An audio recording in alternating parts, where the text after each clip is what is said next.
I'm Peter Pretorius, and 29 years ago, I was in this very spot in a very different situation. This is the village of Pombara, which is in Inhambane province of Mozambique.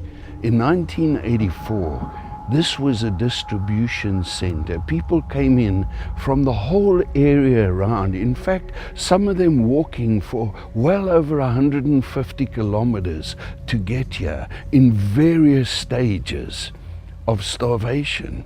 This is also the village to which I was brought by government to see the problems that were going on. I was supposed to come here for one day.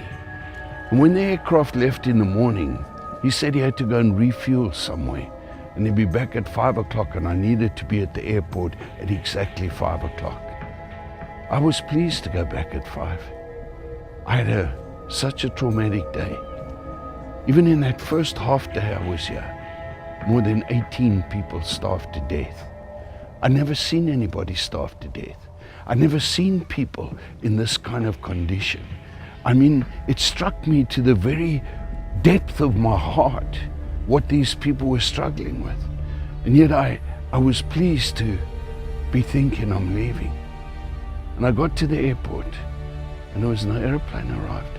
Eventually it was dark and there were no lights, so we knew they're not coming. I tried to sleep in the hotel in town that night, but it was so awful I decided to come back to this village. I spent 10 days here sleeping under a bush, just like everybody else. Some nights terrified, because Renama was in the area and we could hear the rapid, automatic rifle fire that sounded so close, and yet it was probably some distance away. I spent time with the people, hearing their hearts, hearing what they'd been through. And then in the middle of that week, an old man came stumbling across this clearing here. And this used to be a very big tree that was standing in the clearing. It was a cyclone that blew it over. And I took the old man and brought him to the base of this very tree, and I sat him down, told him I'll go and get him some water. When I came back, he looked like he was sleeping. I shook him to wake him up. His head fell to one side. He wasn't sleeping. He died while I was gone. I know something inside me snapped. I mean, I just couldn't handle the emotion that was going on in me. It was like the only recourse I had was anger, and I shouted at God, standing in front of that dead man. I shouted at the top of my voice, and I shouted, God, I don't know how you feel.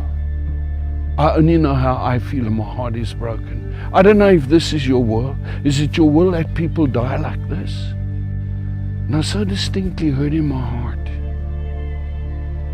the instruction, I sent you here to help these people. I want you to help them. When I got home, my wife was so happy to see me. She thought I was dead or something. I was supposed to have been gone 5 days. I was gone more than 2 weeks. And she said to me, what's wrong with you? Something's changed. I said, there's nothing wrong with me, darling, but something very big has changed. My whole heart's changed. My life's changed. I said, I've either got to try and forget what I've been exposed to in the last 10 days, or else you and I need to commit our lives to trying to help these people, and especially these children. I want to go back and make a home for those 320 orphans. I want to go back and bring food to these people. I want to make a difference. And that's where JAM was born. That's where JAM started, with nothing. And today, end of last year, we reached over 1 million recipients. Amazing what can happen if you dedicate your life and God helps you.